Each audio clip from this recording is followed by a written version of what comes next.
స్థానిక 4వ division Rajendranagar 12 కులాయిల centre వద్ద టీడీపీ తాడేపల్లిగూడెం పార్టీ పరిశీలకులు టీఎన్టీయూసీ ఉమ్మడి తూర్పుగోదావరి జిల్లా మాజీ అధ్యక్షులు నక్కా చిట్టిబాబు అధ్యక్షతన ముందస్తు సంక్రాంతి సంబరాలు ఘనంగా నిర్వహించారు. మహిళలు పెద్ద ఎత్తున పాల్గొని అందమైన రంగవల్లులు తీర్చిదిద్దారు.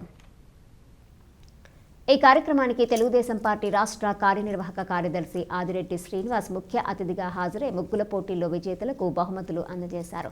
ఆయన మాట్లాడుతూ మన సంస్కృతి సంప్రదాయాలను కాపాడుకునే విధంగా సంక్రాంతి వేడుకలను అందరూ ఉత్సాహంగా జరుపుకోవాలని, భోగభాగ్యాలతో వర్ధిల్లాలని కోరుకుంటూ ప్రజలందరికీ సంక్రాంతి శుభాకాంక్షలు తెలియజేశారు.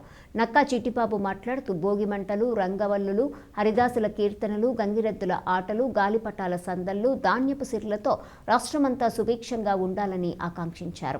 తెలుగు యువత రాష్ట్ర ప్రధాన కార్యదర్శి నక్కా దేవివరప్రసాద్ పర్యవేక్షించగా పార్టీ రాష్ట్ర కార్యదర్శి కాశీ నవీన్ కుమార్, రాష్ట్ర మైనార్టీ సాధికార సమితి రాష్ట్ర కన్వీనర్ షేక్ సుభాన్, జిల్లా పార్టీ ఉపాధ్యక్షులు మజ్జి రాంబాబు, నగర ప్రధాన కార్యదర్శి బుడ్డిగ రాధా, నాయకులు దొండపాటి సత్యంబాబు, యాళ్ల శ్రీను, చాపల రాజు, కర్రి మహేంద్రవర్మ, అల్లంకి మణికంఠ, గుబ్బల లోకేష్, వాసంశెట్టి రామస్వామి, త్రిపర్తి సుబ్రహ్మణ్యం, మెండి హవీలా కుమారి, పార్వతి, నుంగుర్తి అనన్య, హరీష్, గన్నవరపు సుబ్రహ్మణ్యం పాల్గొన్నారు.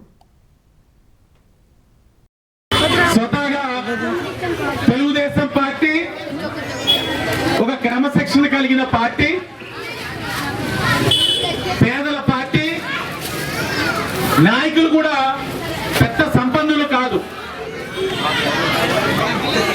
కానీ పండగ పూట ఇలాంటి ఒక కార్యక్రమం పెట్టి మంచి కానుకలు కొనాలి అని నేను ఆలోచించినప్పుడు ఈరోజు పరిస్థితులు చూసి నా స్తోమత మేరకు గిఫ్ట్లు ఇద్దామని అనుకున్నా. ప్రతి వార్డులో కూడా ఫస్ట్, సెకండ్, థర్డ్ ప్రైజ్ నేను ఇస్తా ఉన్నా. ఎందుకంటే మా స్తోమత అంటే మా దగ్గర అవినీతి సొమ్ము ఇసుక ర్యాంపుల ద్వారా సంపాదించింది ఏమీ లేదు. మీరు ఇల్లులు కట్టుకుంటే టౌన్ ప్లానింగ్ వాళ్ళు పంపించి మీ దగ్గర నుంచి దోచేసుకున్న డబ్బు లేదు. లేదా రోడ్లు లేకపోతే మనకి పనికిరాని కంపల్సరీ పార్కులు, లేకపోతే డివైడర్లు, దానికి బిల్లలు, ఫుట్పాత్లు వేసి డబ్బులు వసూలు చేసుకున్న డబ్బులు కూడా మా దగ్గర లేవు. మా నక్కా కుటుంబాన్ని నమ్ముకొని ఎన్ని సంవత్సరాల నుంచి ఉన్నారు. పండగ పూట వాళ్ళకి మంచి కానుకలు ఇవ్వాలి. నువ్వు ఇచ్చింది కాదు, నేను రెట్టింపుగా ఇస్తాను నా వార్డు ప్రజలకని మీ నాయకుడు నక్కా దేవి గారు ముందుకు వచ్చారు. పార్టిసిపేట్ చేసిన వాళ్ళందరికీ కానుకలతో పాటు కన్సలేషన్ కూడా ఇస్తా ఉన్నాం. ముందుగా అతన్ని అభినందిస్తూ, మీ అందరికీ 3 నెలల్లో ఎన్నికలు వస్తా ఉన్నాయి. ఎన్నికల్లో మంచి నిర్ణయాలు తీసుకోకపోతే చాలా ఇబ్బందులు పడతాం. ఛార్జీలు పెరిగినాయా? నూనె ధర పెరిగిందా? గ్యాస్ ధర పెరిగిందా? పెట్రోల్ ధర పెరిగిందా? డీజిల్ ధర పెరిగిందా? చెత్త పన్ను వేసారా? ఇంటి పన్ను పెరిగిందా? నీటి పన్ను పెరిగిందా? ఇల్లులు ఇచ్చారా? అంటే దొంగ పట్టాలు, 4 గీక్కునే పట్టాలు కాదు, టిట్కో ఇల్లు కట్టిని ఇచ్చారా? అర్థమైంది కదా. అంటే తెలుగుదేశం జనసేన పార్టీ రావాలి. ఈ పెరిగిన ధరలన్నీ తగ్గుతాయి. ఘనతలు తినే అన్నంలో కూడా ప్లాస్టిక్ రైస్ వస్తా ఉంది.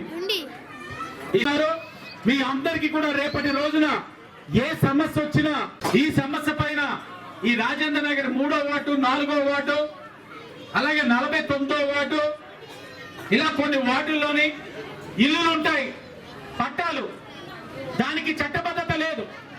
ఆనాడు నక్కా చిట్టిబాబు గారు, ఆదిరెడ్డి అప్పారావు గారు, చంద్రబాబు నాయుడు గారు ముఖ్యమంత్రిగా ఉన్నప్పుడు రాజముద్ర కూడా పట్టాల ఫైల్ మీద 22A నుంచి వాటిని తప్పించడానికి, తప్పిస్తే మీకు బ్యాంకు లోన్లు వస్తాయి, ఇల్లును అమ్ముకోవచ్చు, అన్ని కూడా అర్హత దక్కేది.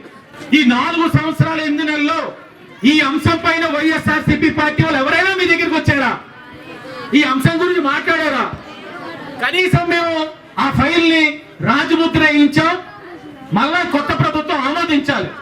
ఆమోదించడానికి ప్రయత్నం చేశారా? కదలదాని ఒక పిలుపుతో ఈ రోజున రాష్ట్ర వ్యాప్తంగా తెలుగుదేశం పార్టీకి అఖండ మెజార్టీ వచ్చే విధంగా ఎక్కడికక్కడ సోదరులు, సోదరులు, కార్మికులు, ఉద్యోగులు, ఉపాధ్యాయులు, ప్రతి కులాలు ఎస్సీ మైనార్టీ మరి అగ్రవర్ణాల్లో కూడా ఇవాళ తెలుగుదేశం పార్టీ చంద్రబాబు నాయుడు గారు రావాలి, ఈ రాష్ట్రం అభివృద్ధి చెందాలనే ఒక ఉద్దేశంతో ప్రతి ఒక్కరు కూడా మరి ఎంతో ముందుకు వచ్చి తెలుగుదేశం పార్టీ ఏ కార్యక్రమాలు చేస్తున్నా సరే ఆ కార్యక్రమానికి ఎంతో విజయవంతంగా రావడం జరుగుతుంది.